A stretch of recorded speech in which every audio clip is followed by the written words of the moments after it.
ফকিন্নির বাচ্চা ফকিন্নি, তোর কত বড় সাহস, তুই আমার সোফাতে বসিস, আমার 1.5 লাখ টাকার সোফাতে বসিস। তো সাহস কি করে হয়? হ্যাঁ, আমার এত দামি সোফাতে বসেন? তুই কেন বসেছিস এই সোফাতে? তুই কি আমার সাথে নিজেকে কম্পেয়ার করিস? হ্যাঁ, তোর সাহস কি করে হয়? এই ফকিন্নির বাচ্চা ফকিন্নি, তোর কত বড় সাহস, তুই আমার এত দামি সোফাতে বসছিস? হ্যাঁ, এই সোফাটা যে ময়লা হয়ে গেছে, এই সোফা কে পরিষ্কার করবে? হ্যাঁ, তোর বাপ। হ্যাঁ, তুই আসছিস এই বাড়িতে কাজ করতে, কাজ করে চলে যাবি, তুই আমার সোফাতে কেন বসছিস? হ্যাঁ, তোর বাপের জন্মে কি এত দামি সোফা দেখছিস? দামি সোফা দেখলেই কি বসতে মন চায়? ফকিন্নির বাচ্চা। ম্যাডাম, আমি তো শুধু সোফার মধ্যেই বইছি, এখানে আমি অন্যায় কি করছি? আবার মুখে মুখে তর্ক? হ্যাঁ, তোর কত বড় সাহস, তুই আমার মুখে মুখে তর্ক করিস? অন্যায় তো করছিস, তার উপরে আবার মুখে মুখে তর্ক করিস? হ্যাঁ, ওই বাসা থেকে বের হ, আজকে আর তোকে কাজ করতে হবে না, যা বের হ।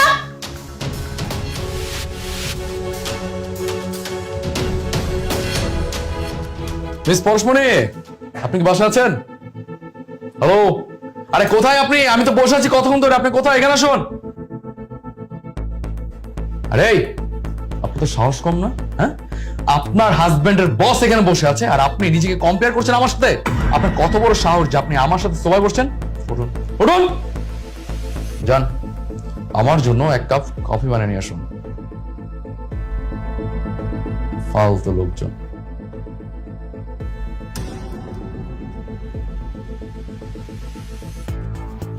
কফিটা হাতে দিতে হয়, এটা হচ্ছে ভদ্রতা।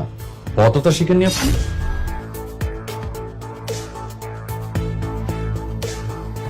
গুড। বাহ, কফি তো খুব ভালো বানিয়েছেন। কি হলো, ধরে আছেন কেন? আমার পাটা খুব ব্যথা করছে, পাটা টিপে দিন। পাটে বোন,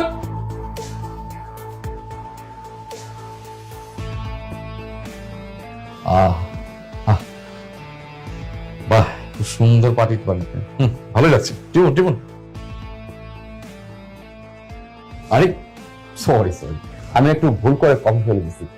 আপনারা কাজ করুন না, আপনি একটা গরম মুছে ডুমা নিয়ে আসুন, একটু মুছে দিন, যান। কি ব্যাপার, আপনি হা করে কেন দাঁড়িয়ে আছেন? হ্যাঁ, আপনাকে কি বলছি? আপনাকে বলছি কফি পড়ে গেছে, কফিটা মুছতে হবে, যান ঘর মোছা কাপড় নিয়ে আসুন, যান।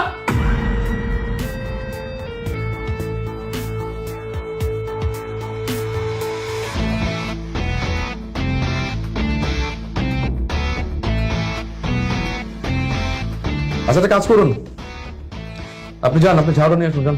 ঝাড়ুটা এনে সুন্দর করে জায়গাটা ঝাড়ু দেবেন, কারণ আমার না নোংরা আমি একদম পছন্দ না, বলছি নোংরা আমি পছন্দই করতে পারি না, দেখতেই পাই না, আমার না গা কিটকিট করে। যান, একটু ময়লা আছে পোষা করুন, যান। আবার দাঁড়িয়ে আছেন, যান কাপড় নিয়ে যান।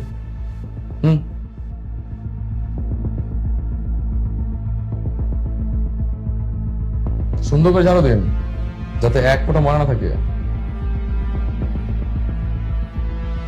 স্যার, আমি আর পারতেছি না, আমার না মাজা ব্যথা করছে। সরি, কি বলেন আপনি? যে আপনার কাজ করতে খুব কষ্ট হচ্ছে, আপনার কাজ করতে পারছেন না? হ্যাঁ, আর আপনি যে প্রত্যেকদিন আপনার বুয়াকে দিয়ে সারাদিন পরিশ্রম করান, তখন কষ্ট হয় না? স্যার, মানে বুঝলাম না, আপনি এগুলো কিভাবে জানেন? স্যারকে সবকিছু আমি জানিয়েছি, কারণ তুমি যখন শিমলার সাথে দুর্ব্যবহার করছিলে তখন আমি দূর থেকে সবকিছু দেখেছিলাম। কিন্তু আমি যদি তোমাকে কিছু বলতাম তুমি আমার কথা শুনতে না, তাই আমি স্যারকে সবকিছু জানিয়েছি। কারণ স্যার এসে যদি তোমাকে কিছু বলে তুমি সেই কথা ফেলতে পারবে না, আর স্যার তোমাকে আশা করি উচিত শিক্ষা দিয়ে দিয়েছেন। হ্যাঁ, আপনার কাছে কি মনে হয় বলুন তো? হ্যাঁ, কাজের পরে কি মানুষ না? তাদের কি সম্মান নাই? তাদের টাকা পয়সা না থাকতে পারে, তাদের একটা আত্মসম্মান বোধ আছে, তাদের দিন শেষে মাথা উঁচু করে তাদের পরিবারের সামনে দাঁড়ানোর অধিকার আছে, তাই না? কিন্তু আপনাদের মতো কিছু মানুষরা তাদের অধিকারটা নষ্ট করে ফেলে, তাদেরকে অধিকার নিয়ে বাঁচতে দেয় না, তাদেরকে ছোট মনে করে, তাদেরকে ডাস্টবিনে ময়লা মনে করে, আর তাদের সাথে সবসময় খারাপ আচরণ করে। আজকে বুঝতে পারছেন? হ্যাঁ, আজকে আপনাকে দিয়ে যখন কাজ করেছি তখন বাধ্য ছিলেন কাজগুলো করার, আর তখন আপনার খুব কষ্ট হচ্ছে, তাই না? প্রত্যেকটা দিন কাজের পর যখন আপনার বাসায় কাজ করে তখন তারও কষ্ট হয়।